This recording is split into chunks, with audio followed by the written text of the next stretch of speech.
Percent of the time, I have no idea what I'm talking about. No one knows what it means, but it's provocative. It's not. It gets the people going. You're now listening to Diagnonsense. Look at all this damage! With Justin Pendergrass and Kurt Honak. You are a sad, strange little man. Then we would just be idiots saying nonsense.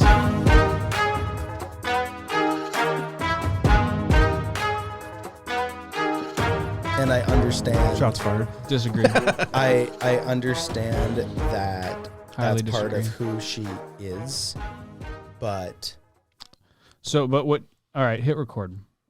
we're already recording. This is the one where I get fired. So it's like a Always Sunny title where it's the ones where Diagnonsense gets fired. This is the one where I get fired. That's hilarious. Lucky for me, Justin I already Friends made my episode. way out just in case. I fired myself. Justin fired Preemptive himself. I strike. said, you know what? I'm fired. Preemptive strike. Oh my gosh. You can't fire me. I quit. You can't fire me. I fire myself. I don't officially exist. And I do want do you get to severance claim still. benefits if you can you get on like No, I think if you're fired you can get on unemployment faster? if you're fired, you get a severance package generally, and they have to keep paying you. In most cases, the organization has to pay your unemployment. That's why on your paycheck, when you pay for unemployment, that actually goes to the organization. Oh no, You're wrong. Am Yeah, I very wrong? wrong. Yeah, that goes to the United States government, and then they Uncle pool Sam. it, quote unquote, they pool it into a pool. They pull it in. And then everyone else gets to pull from that same pot of money when they're unemployed, Yeah. which is why people have such a big problem with unemployment. Well, did you hear me stop myself from continuing because I knew what I was because about you to were say wrong. was wrong? And you're not allowed to cut that out, so everyone else gets to know. How does unemployment work? Wow. Yeah. This is going to be an interesting. Isaac's Google Googling result. this right now, and in the meantime, thank you guys for tuning in to Diagnonsense. I'm your host, Justin Pendergrass. I'm here with my co-host, Kurt Honak. How you doing, Kurt? Doing good. Kurt, it is good to see you. It's good to see you. Yeah, You're man. out. I feel like I haven't seen you guys in forever. Isaac, know. I'm actually happy about that. But with you, Kurt, I missed you. Busy people. Yeah, we are busy people. We're all Well, this is living your, the dream. This is your first true. time back in the studio in like a month. That's in true. person. I have done a lot of remote recordings, which is probably why I'm not used to my voice sounding so compressed still. Probably. Because It sounds better than it did on Zoom. does it? Yeah. Well, that's on your end. Okay, housekeeping. We have That's on your end because my microphones are awesome. these ones are all right. What do we have going on for housekeeping? February is Dating Violence Awareness Month, and also we have podcasts coming out. Redemption, actually, the next episode will come out this Friday, and it's going to be about how the Trend Alaska Fashion Show went. We talked about This that Friday with- or the Friday before this episode released? It's the Friday. Yeah. It's 2 days from when this episode releases. Oh, okay. Yeah. And so, then- so next week. Right. And then My House Podcast, hopefully Michelle will be back next week because she has been out sick. And also, do we have any events coming up? I don't think so in the next couple months. The golf tournament's in July. I'll start plugging that now. That's 5 Who months Let the away. Girls Out's coming out soon. I think that's in May. It's like a huge event for the community of Palmer. Wearable art show, February 17th, I believe. Okay. And if I'm wrong, I'll edit that part out. But yeah, that's what's going on. Me and Mike possibly have some performances coming up, but you're not invited. So So that's fine. But you do have new songs dropping, yes? Yeah, we have a new song dropping February 24th. There you go. And don't forget that there is open mic at the My House building last Friday of each month. Is it the last Friday of each month? Or I think it's the fourth. The fourth Friday of each It's month, the right? second and the fourth are when he does them. Second's so. at Black Birch Books. Fourth is here at My House. Rock Ooh, on. Taylor. Yeah. Taylor was just on. Oh, and Taylor was just on that last episode of Redemption that came out before this. So go Yeah, I'll listen have to to that go- if you haven't listened to that. I'll have I to feel like listen to Taylor it. would have fit better in ours, you know? I would like to have Taylor on here, No. actually. Sorry, Okay. She's got Taylor, a you're good- not invited. She's got a good sense of humor. No, I'm kidding. We do need to get some more guests on here, so if you are interested in being roasted on the air, please let us know. If you've ever seen the Isaac roast of at Charlie Sheen, that is probably what it's going to be like. myhousematsu.org. I don't think it's going to be anything like that. It'll be to honest it'll with be you. a mixture. So what are we talking about today? What we are talking about today. Oh man. Because But- we've gone back and forth on this. Yeah, I think that we should talk about it. I Okay. think that it's relevant in our community, and everyone needs to know our opinions. I don't think which everyone are the needs most to know important our opinions of all opinions. People might want to know our opinions. No, they want to know. They know. They need to know them. So So a local woman of a different community in a different area who lives in the woods, hypothetically. hypothetically. Is that fair? That's a good way to do this. Hypothetically. Yeah. This lady from Norway, or nowhere, the land of no return, somewhere else. Norway. Let's go with Norway's good. Norway. Let's go with Norway. Posted on social media an interaction that she had with the police, where she was asked to go to the mental hospital For an evaluation. for an evaluation against her free will, from what she was stating. So, and scene. Very Norwegian. Very Norwegian. Yeah. And this has prompted a lot of discussion on social media and in local news. In Norway. Norway, yeah, Norwegian news. and, In Norway. Yeah. In Norway, yeah. but it is very relevant to the content of this podcast. So I do think that hypothetically we can cover this hypothetical situation Yeah, this is something we made up. in love, in love with each other, and for the family and the individual, this hypothetical Norwegian individual and their hypothetical Norwegian family, Yep. and That's the podcast name. and discuss how So- some of that works. So, Some of the legislation, some of the mental health aspects, some of the social media aspects, which off the top, I'm going to say that is my biggest problem with this hypothetical situation is So- how social media hold up. So, destroys this. so this lady had her family. They called in a wellness check or a ex parte on this woman. Correction. They went to court and asked a judge to file for an involuntary, Which is an ex parte. commitment. Okay, yes, sorry. And they said that had been acting erratic. She hadn't been sleeping or eating, from what I understand from my minimalistic Batman research that I've done.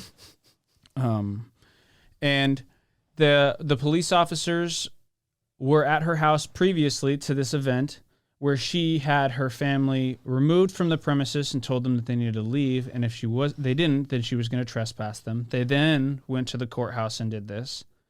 And then the police came back to her home and took her to the mental health hospital while she live streamed it all on Facebook.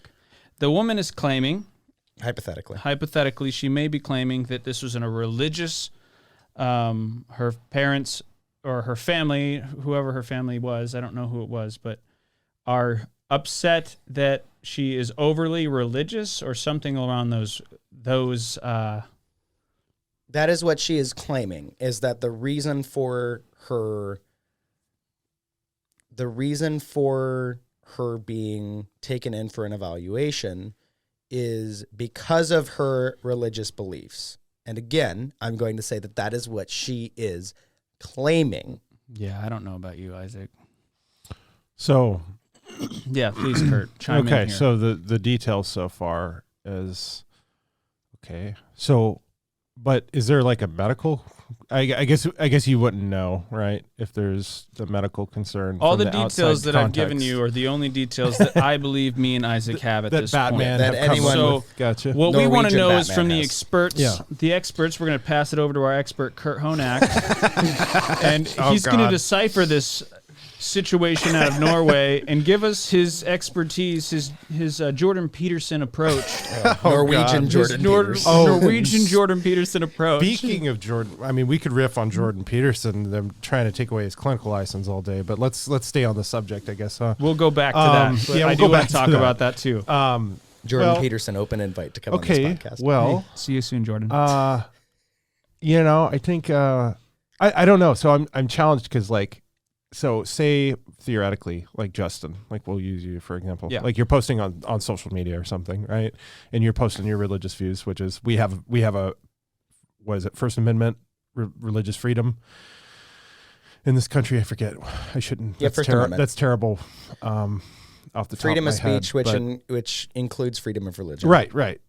So if you post and you have freedom of speech and religion, that shouldn't automatically cause a concern for your mental health. However, like, so if somebody knows you, and this is the thing, I don't know, when I was learning about HB 172, right, is that, it's like I think it's Title 47, right? You can Title 47 somebody already. So a Title 47 has to be administered by an officer of the law, though. So what happened with her was an ex parte through the court system with the judge. Right. Can we just clarify it? So Title 47 pertains to an officer of the law involuntarily taking you in for a psych evaluation against your will because of something that he perceives something that you he'd seen you do. Whereas this ex parte is your family going to a judge and the judge making the decision without seeing the individual. But makes the decision that there is enough there based off what the family has said to go and get an evaluation done. Well, and so theoretically, like in society, you need people to look out for other people, and that seems like a normal thing to do.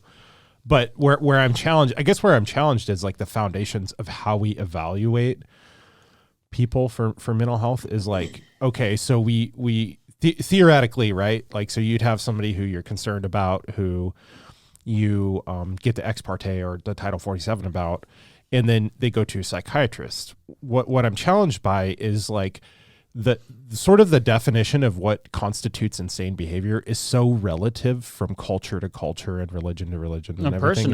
Person to person, sure. that I think it's challenging in our society. We're supposed to have our Bill of Rights and our constitutional rights, and the idea that those can be waived, like because somebody's concerned, is troubling to me, because it's really hard to discern whether somebody would be doing that as a political action or because they have a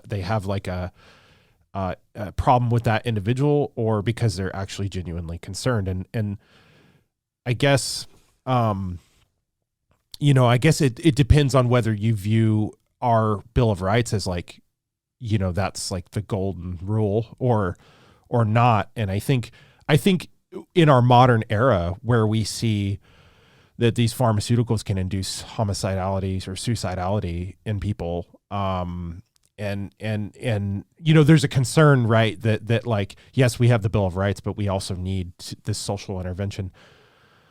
But I'm challenged because when the social intervention becomes has a psychiatric foundation, and it's based on the DSM, which I don't view as objectively based in objective science, then if you're talking about a religious scenario, then what I see is somebody's religion versus psychiatry, which to me is kind of like a religion, because I don't see it as objectively scientific. So this situation becomes to me like a religious strife and not a objective science versus medical condition scenario. And that's just from the details right. Sure.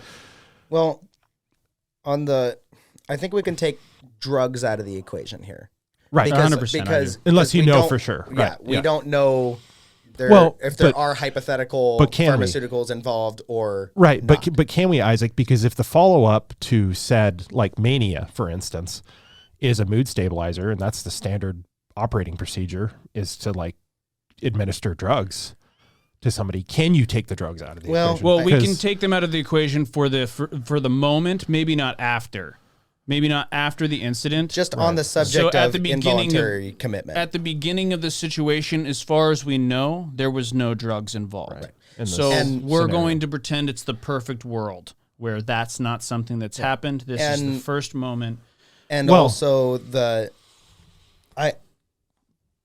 Well, Can we all agree foundationally that No. you're no. that we need to be able to have spouses and immediate family members. We need them to have the ability to get their family members help when their family members I don't- not. I don't know, Isaac, because we That's live in So right That's there, tricky. I think we have to start there then. we Because live in that's- an era where we have an opioid epidemic, and you've got parents with Munchausen's by proxy, like trying to drug up their kids and take their drugs. Like, I don't know if we can start there. You know what I mean? Like, So I'll use my life for an example.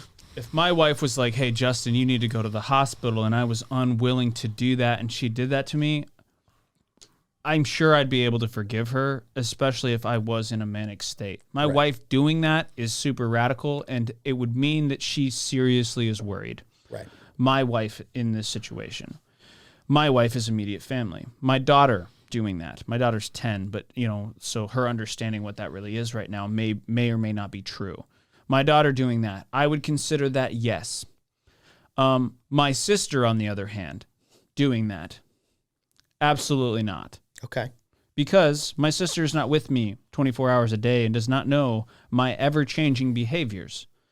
She knows Justin on social media, Justin on phones, and Justin at Christmas, right? Okay. Which we all put on these, Faces. like the faces of Christmas and this all is those things, I because think that that's this just who we are. is an important spot to start, just so that we can have a baseline We'll use of me as the example Sure. throughout the whole thing. I'll give you guys permission for Okay. that.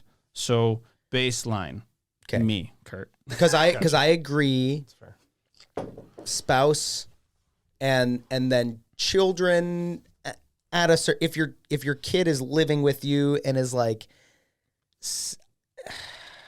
Old enough to fully comprehend and understand. old enough to comprehend and understand, because I think the piece of the equation is they cannot force you to go. Your daughter can't force you to go get evaluated because you disciplined her, you grounded her, Right. and she wants to get back at you. Your daughter has to go to a judge and go, my father is acting erratically, blah, blah, blah. The judge has to sign off on that. Maybe the judge is right, maybe the judge is wrong. But at the end of the day, you then still have the option to go in voluntarily to an evaluation and go, yeah, I have no idea why my daughter did that. Not to pick on your daughter, but Right.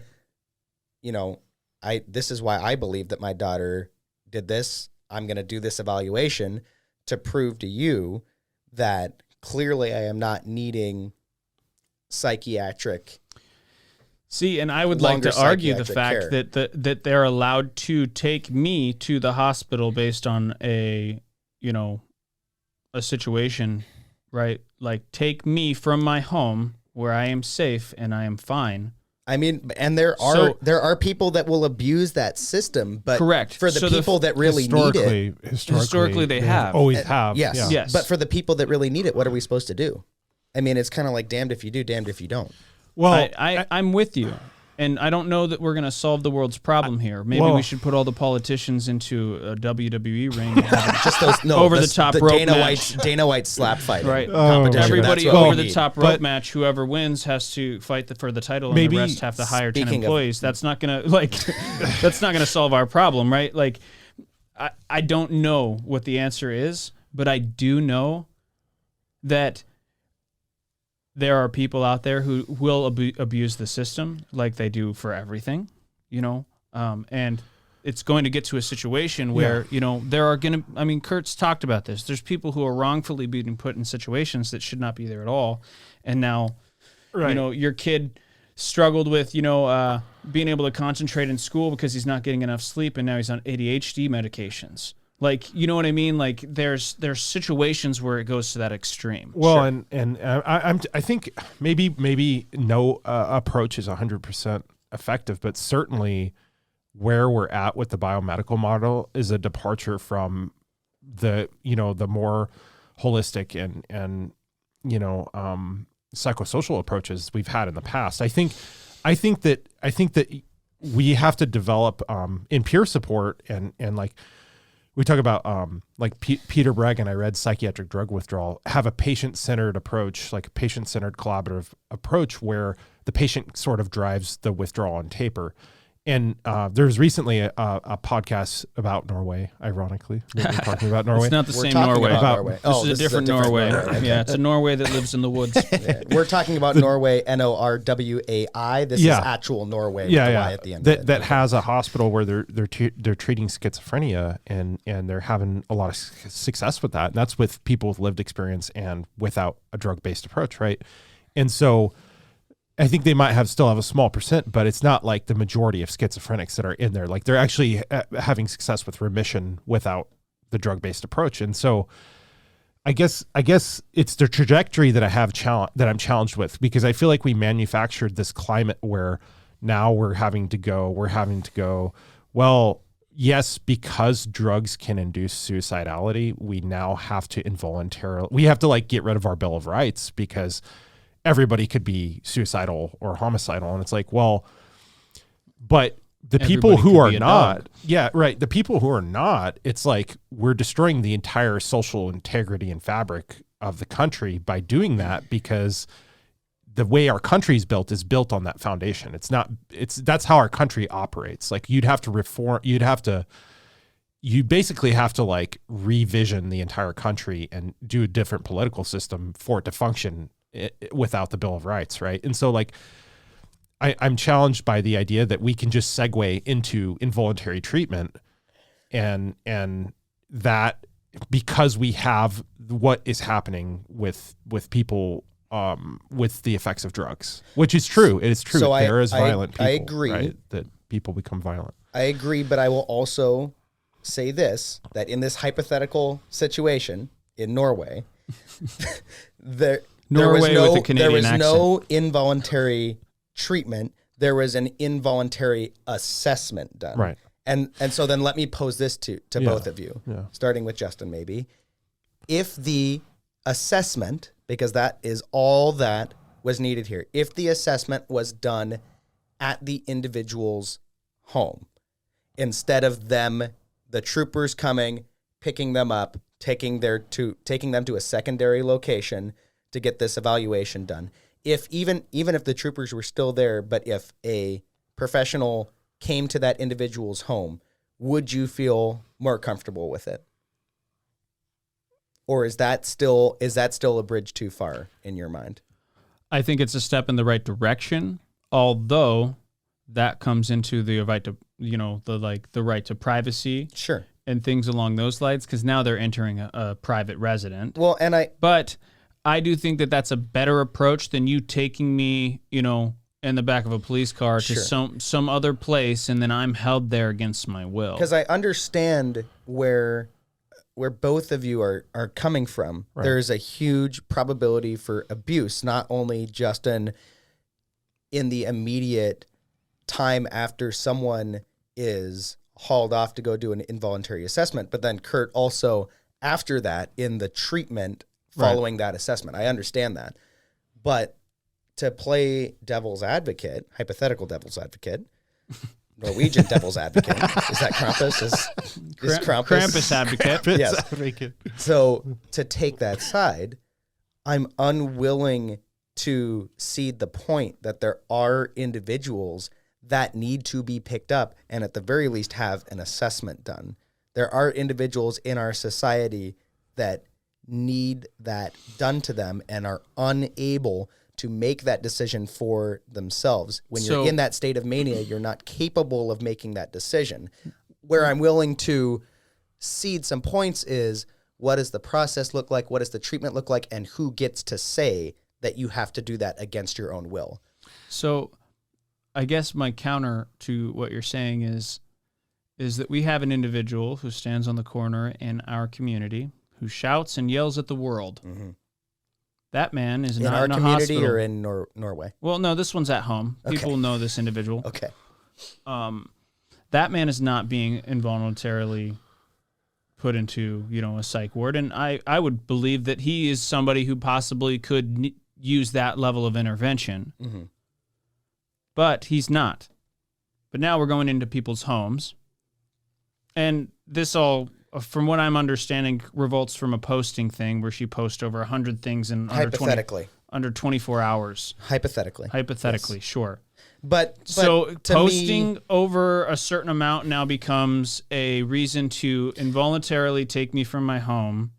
I think in this hypothetical situation, this individual posting 149 times on social media in one day is not why she had an involuntary assessment done. I believe that's a symptom of it. It was my understanding that there was other behavior outside of the social media posting that caused her family to ask for her to be have an assessment done. And I also believe that while posting that much is not a reason for you to get a psych eval done, because if it was, then a lot of 14 and 15-year-old high school individuals would probably have had psych evaluations done on them while they're, twittering away all day. Right. But I believe that is an accepted symptom of someone that is having a manic break.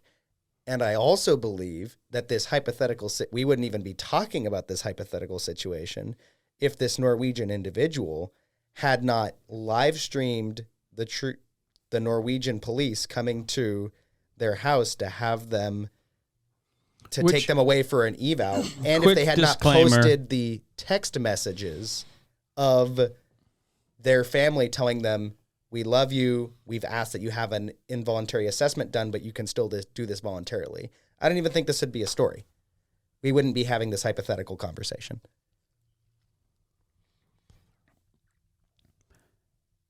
That comes down to social media etiquette. But real quick disclaimer, and then you can go, Kurt. Yeah. We are not saying that the police officers involved in this situation did not do their job professionally or handle the situation accordingly. No. They were doing their job by court order of a judge. Yep. And to the letter. And our argument is that although, the judge was given that information, sure, who's to say that the information wasn't fabricated on the other end as well? And because we don't know what was written down on that sheet of paper. Sure. I'm just saying that as a person, if I was a judge, if all of the radical information that I've heard of being only that they were posting on social media and speaking in tongues, but as a believer in Christ, whatever, those are the things that they're talking about. Those are what this lady is saying. So that's the information we have currently, is not enough for me to believe that a judge should be able to involuntarily hold somebody.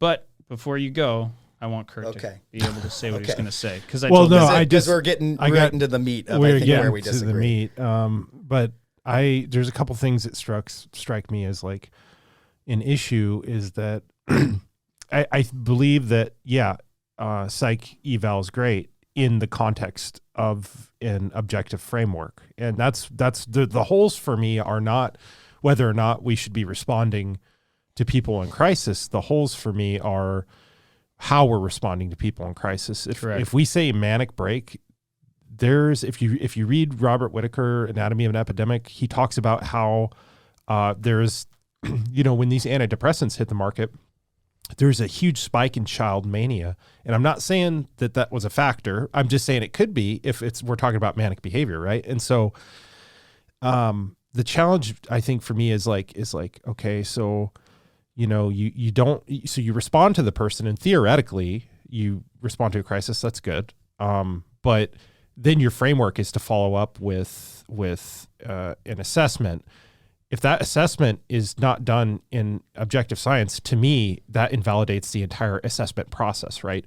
And I'll get into the weeds with this a little bit because Thomas Szasz talked about the process during the Inquisition of taking people, and then the process of creating that social fabric where people were accused of heresy and witchcraft before they were even stood trial. The amount of humiliation and the violation of their body and the things that they went through created this social dynamic where, it basically made them like de facto guilty before they got up to the stand or to win or to lose. testify. Win or lose though too. And my concerns are with the system and how it responds and the process more than the idea of how people are being, like, if people are being responded to. Because I do agree that people should be in crisis, should be responded to.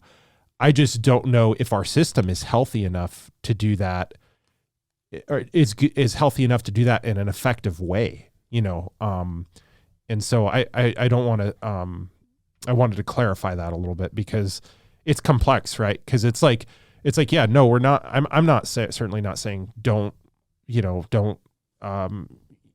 you really are concerned about an individual, don't follow up or get authorities involved if, they really seem like a threat to themselves or other people. But historically, yeah, the system has just been abused in totalitarian states, especially where people are not calling because they have a mental health concern. They're calling because they want control over their neighbors, and I don't know how we protect people's rights without the kind of the dumbfire approach of liberalism, right? And it's a give and take in any system. We've talked about this before. In what is freedom? Is freedom everyone being able to do exactly what they want? No, because that's the purge. So somewhere we have to make concessions in what individual rights are so that we can function as a society. And I understand what you're saying about how the system is abused and how the assessment process is not perfect. I understand that, and I'm willing to admit that. But we're not talking about someone reporting a neighbor because their neighbor did something to annoy them. We're talking about someone in their family, which again, we've discussed how, not everyone's family is perfect.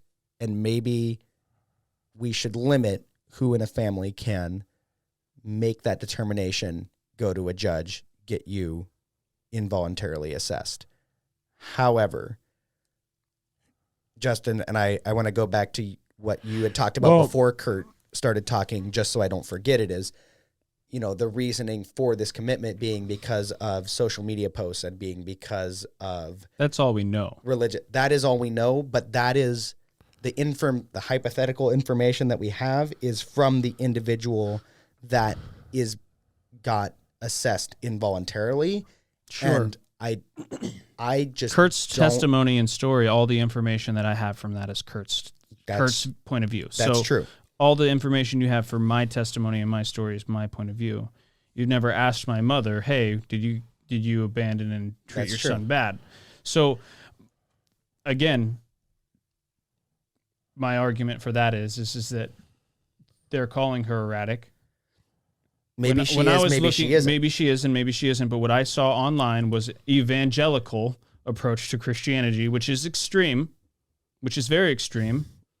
But that's the evangelical church. And this is where it gets very, very messy. And where we haven't gone is that there is a hypothetical religious angle to all of this as well. Sure. Which evangelical approaches was all I saw in that video. The hypothetical video? The hypothetical one, video, right? Yeah, from Norway. From Norway with a Canadian accent. Norway. Or how do you do that? Norway?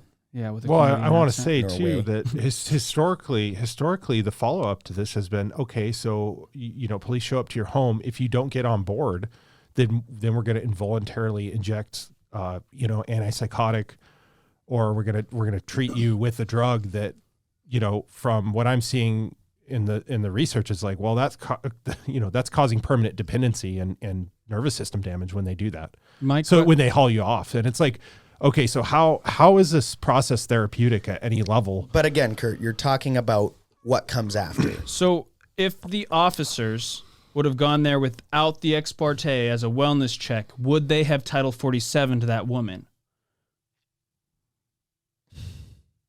Hypothetically. Would they have so. Title 47 so. to that woman? Do you believe that they would have done that based on what you saw? based because off of, she escalated as they were removing her from her home, not aggressively. She came willingly, but she got more. I believe that she was escalating before she exited her home. I believe that the escalation increased exponentially once she was removed from her home. Correct. So, but do I believe you believe that she was. I believe that if I was dealing, I don't know, Justin. I think I'm with Kurt on this one. I think I would have Title 47'd her. I think that conversation. Well, I don't think Kurt's saying I'm that not he saying would I have. He's would've. I'm saying just that saying- that he believes that it would have happened. that it would have happened. Yeah, that it would have happened. Okay. Yeah, yeah. He's not saying that if he was in their shoes, because I think if Kurt was an officer Well- of the law and in that situation, Kurt would have assessed it completely differently. I think that the hypothetical video that I saw was an individual that was talking in circles, was being uncompliant and unreasonable. Harm to and self or others, though. Harm to self or others is Title 47. Yeah, those are two of the criterias. What are the other criteria? I would like you to look that up. And maybe we edit this part out. No, it's okay. People can know that you don't know everything. I don't. They're actually pretty pissed about it too. It's part of your trauma.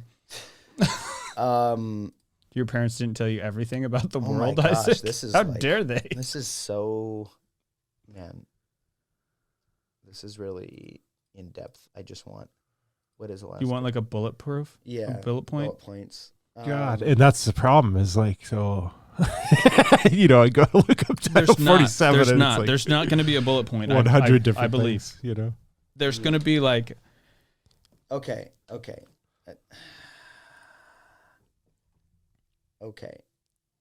A spouse.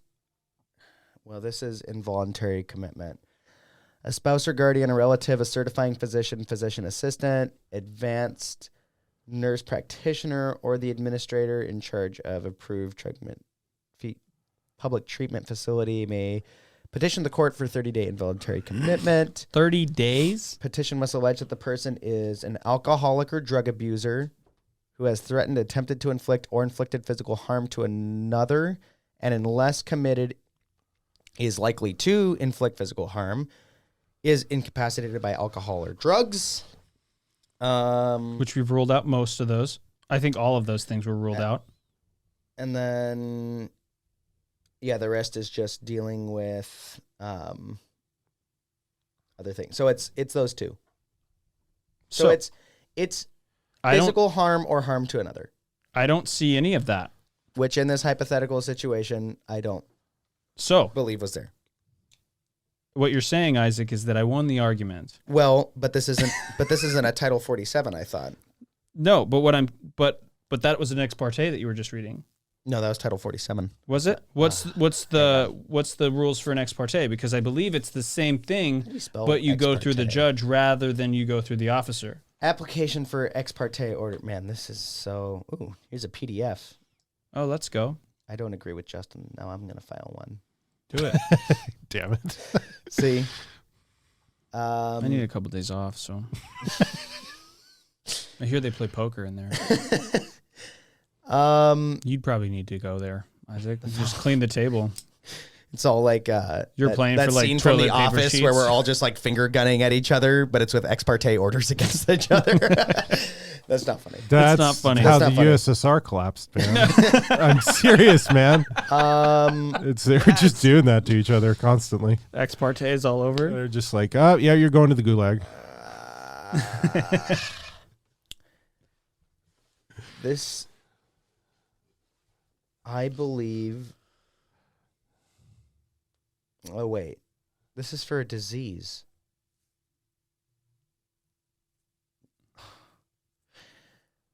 Oh, my gosh. Do any of us know how this works? No. All we know is that it was wrong, and you're wrong. That's it. Okay. So without Man, this is a completely good riff. derailing this to go through multiple hours of legal code research, which I don't want to do, and it probably would be relevant to this conversation, but we're not prepared for this. Yeah, please let us know in the podcast, so- comments how much you disagree with Isaac. So okay.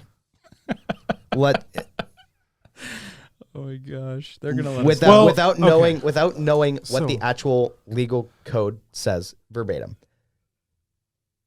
The question, hypothetically, is: should people's relatives have the ability to ask for not involuntary commitment, but an involuntary assessment?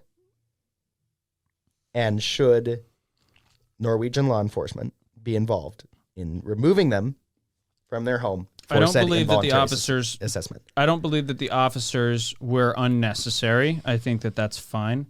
But we are working on a way to send professionals instead with the Crisis response team. Which in this situation, if the crisis response team were the people who arrived, do you believe that they would have been taken to the hospital? No. Exactly. Those are the professionals. Because the hypothetical Norway, actually, you know what? Norway, the better way to spell it is Norwhey, Norway, like whey protein. Yeah, the Canadian way. Yeah. So, sidebar over. The Norwegian police's, The Wagen. That's the there we go. Wagen police, Silent. in this scenario, the way it is set up now, their hands are tied. And again, you already said that in no way is this the hypothetical officers' fault. They are doing their job to the letter of the law, what they needed to do. And hypothetically, they were very, very patient and accommodating. And Sure. they did it completely Yep, by the book. textbook. Show that video when you're training your officers on handles heavy situations. In a Like situation textbook. where that situation is not easy to deal with, you have someone who's being uncompliant, obviously, and who now is putting a live video of you having to detain them on social media. Not uncompliant, because she was complying, she was going. She was just asking a bunch of questions in circles. Yes, correct. Okay, so not uncompliant. You're correct. So, but this is getting kind of back to that question that I asked earlier. If the assessment is done by a professional at that individual's home, do you have as much of a problem with it? Can I respond to this? Because I know you're saying the idea of the response is afterwards, like how they treat, but how they assess is in the moment, and that's still not objectively based. It's like mania. It's like I don't view any of those DSM diagnoses as objective measures. What is the not. DSM's? Can we look up what the DSM's? There's a copy up front. Can we look up the DSM's definition of mania? You can go for it. You should have just typed that into Google instead of leaving the room. I don't. Well, you know where I'm coming from though, because like, they can have a diagnostic criteria in there, but that doesn't mean that that's based on objective science. And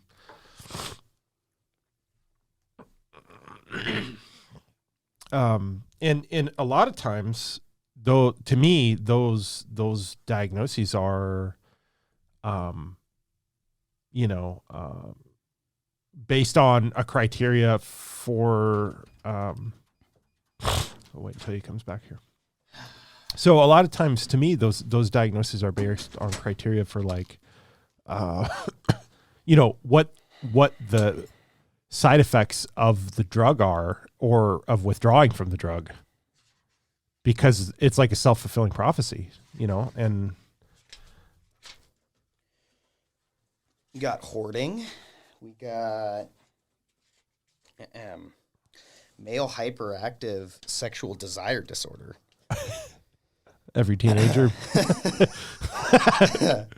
Okay, so we have manic episode, bipolar 1 disorder, 124. Right.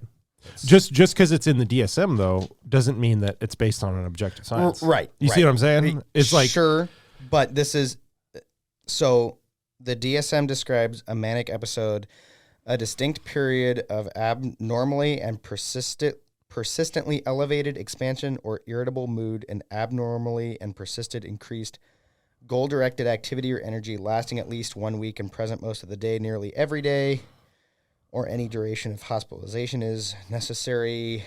3 or more of the following symptoms: inflated self-esteem or grandiosity, decreased need for sleep, feels rested after only 3 hours, more talkative than usual, pressure to keep talking, flight of ideas or subjective experience that thoughts are racing, distractibility, increase in goal-directed activity, excessive involvement in activities that have a high potential for painful consequences.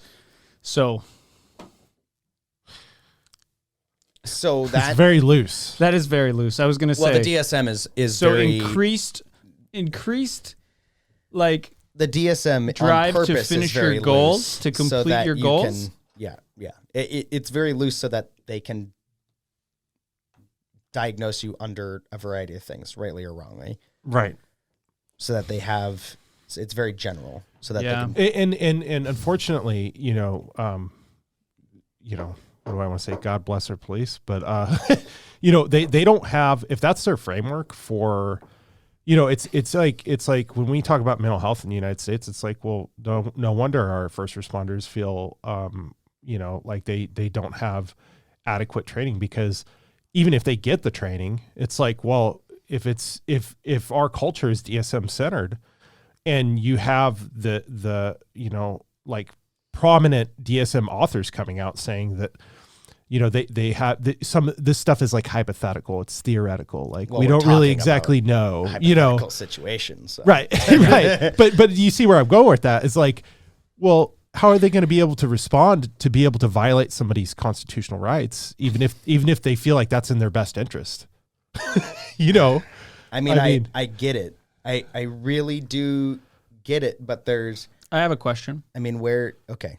Have you ever had a spiritual moment in your life, Isaac, that you were just super on fire for and you wanted to tell everybody? Do you think, as a believer, that those moments can happen for people? See, we're bringing religion back into it. No, and we well, have to this be is very religion is a huge point of Right. point of context in this situation. So it's a hard question to answer. Have I had spiritual moments in my life? Yes. Have I had spiritual moments that I have wanted to share with people? Yes. But it's so subjective. I know. It's so subjective. just- It's so tailored to individuals to where because my religious beliefs have me see, we were talking about speaking in tongues earlier. Right. To me, that is, I struggle on where that comes from. It's spoken And- of in the and- Bible multiple times. And we've had this conversation off the air to where my interpretation of scripture would be that speaking in tongues is the ability to speak all things to all people in multiple languages so that everyone heard the scripture in their own language, not gibberish that no one understood. Sure. That is my, but like, I don't even know if we can touch that. I can see why. I can see, I think, where you're leading, which is that to some people that don't have those same beliefs is going to be perceived to one side as Completely insanity, normal. and then perceived on the other side as completely normal. I grew up, and I have my own beliefs about the speaking in tongues things. I grew up in a Pentecostal church. Right. Very. Very different than the church that you grew up in. Yes. Almost like polar opposites, Yes. but same God, Yeah. same Jesus, Mm-hmm. right? So they believe in a different gifting system Mm-hmm. than your church might believe in, and probably does. Mm-hmm. I've seen hundreds of people throughout my life speak in tongues Do I? No. I don't know how. I don't know that that's something that I will ever be able to do, right? That's not my gifting, right? But I can see them and be like, okay, in my mind, because of the way I grew up, Yep. that's not irregular. And that's me. the only That's caveat. not irregular to me. That's the only caveat that I would want you to make. Right. Is that because of the way that I Right. grew up, it's not irregular. I would not consider that an insane thing. right? So The way that they approached in this situation, their faith and what they were claiming and what they were saying is extremely Pentecostal evangelical Assemblies of God approach, yes. which, again, doesn't seem a radical to me because of the way that I grew up. I go to a It's- non-denominational place now, and that's not really something that I hear very often, but now it's something that I've still been exposed to. Right? And I've done my own research, and I've found my own pattern of belief in that from my studies in the Bible and also through my connections with other believers. But that being said, I don't believe that that is enough, because what I'm getting and what I'm understanding from just what the information that we have is that this was a speaking in tongues situation, posting a lot, talking about their faith, overtly dodging her family because they may or may not be faith-based. And sometimes it's easier to stay away from them than deal with them. So maybe she was just like, you know what? I don't want to hear you tell me that I'm wrong anymore. I'm sick of it. Right. Sure. Hypothetically. And then they're mad and they're like, hey, my sister's gone insane. My family member's gone crazy. Let me send the law after them to check on them and make them get evaluated because this is irregular. Them telling me that they don't want me part of their life. That could have been something that's been stewing for years. Sure. Because sometimes I bite my tongue with my family. Every one of us do it. Mm-hmm. Because it's easier to bite your tongue than deal with the outcome of the situation. She, hypothetically, could have been tired of biting her tongue. And equally as hypothetically, I believe there was something that we don't know, something that we did not see because all we've seen has been from the individual that was hypothetically involuntarily assessed, and we don't know if the description of events is true to what happened or if the description of events is her perceiving that this is why this happened when really there is an entirely different situation that caused all this to transpire. And it's so hard. That's fair. But it's so hard to from the talk, information we have, right? But that's an incomplete picture. I think That's we an have incomplete to picture. ask in a main, because if this is A mania completely situation. if this is completely spiritual, Justin, totally on board with you. I don't agree with it, but that's someone's religious beliefs. That's an experience that they believe that they're having, according to what they believe. Cool. Don't care. Obviously, they don't need to be assessed. If this is an actual manic situation, what the manic individual perceives is completely irrelevant. They're not a reliable narrator. And the problem is that we don't know which situation it is. Actually, it's not even necessarily a problem. Because it's none of our business. It's the individual and the hypothetical family's business, and maybe some other Norwegian authorities if this individual works somewhere. I mean, But- that's just from that description alone. Well, go ahead and finish. But the problem is that because this individual, if this is what it comes, I think this is where I've said my piece. If this individual was having a manic episode, they posted about it hypothetically on Norwegian social media, and now everyone Norwegian book. Yeah. And now everyone on Norway book can see this situation. It's in the open, and we know, and because this hypothetical person is a public figure, we all now know about it, and it affects other people. If this individual was not having a manic episode, this should have been handled internally, and we wouldn't care, and we wouldn't have to try to figure out whether or not this is a manic episode or religious persecution.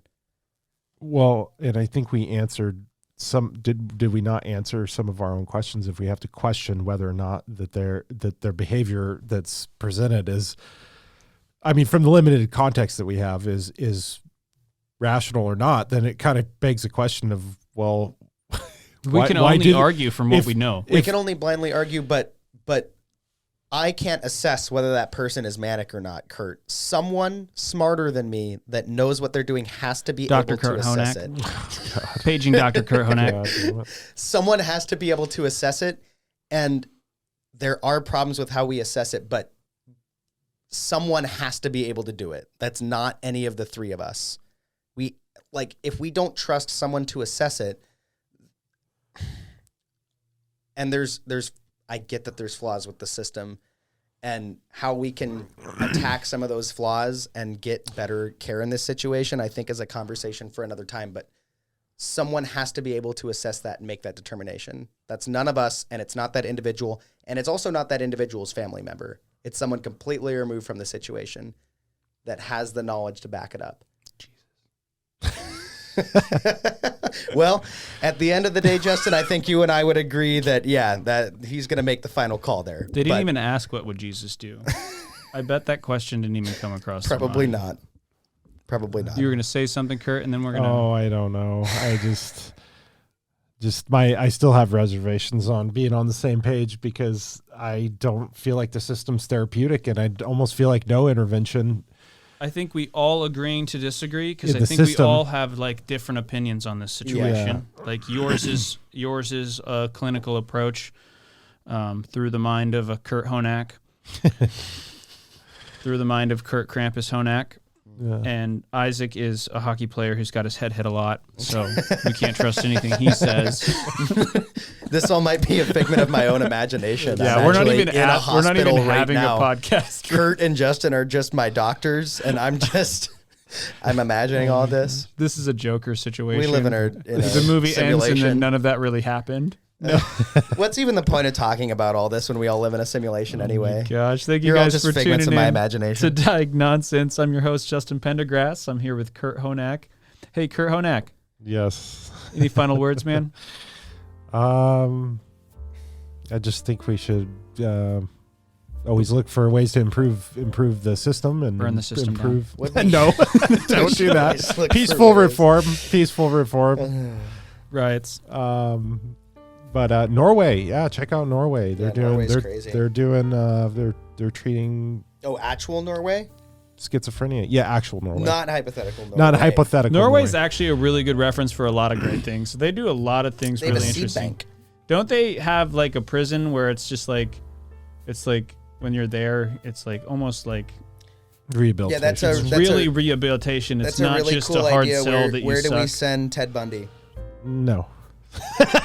See, maybe we're just turning this into another debate. I remember you talking to me about this off the air, Isaac. Actually, you said you should put him in a pit and lower him like Auto Trader magazines. I think you were watching The Dark Knight Rises. I don't think that was our conversation. Lower him Auto Trade magazines. That's from Joe Dirt. Oh, now I'm getting a call because I didn't silence my cell phone. Wow, you just way to go. Way to and my now everyone knows my ringtone is the mouse droid sound from Star Wars. Yeah, we're judging you. Yeah, I don't know. What did we even talk about today? Did we get anything? Thank you guys done? for tuning into Sesame Street. The letter of the day is actually an R for rehabilitation. D for DSM-5. Oh, no. The number of the day is 3. P 3 for three psychotropic idiots withdrawal. on this podcast, talking to you guys about things we don't actually fully understand.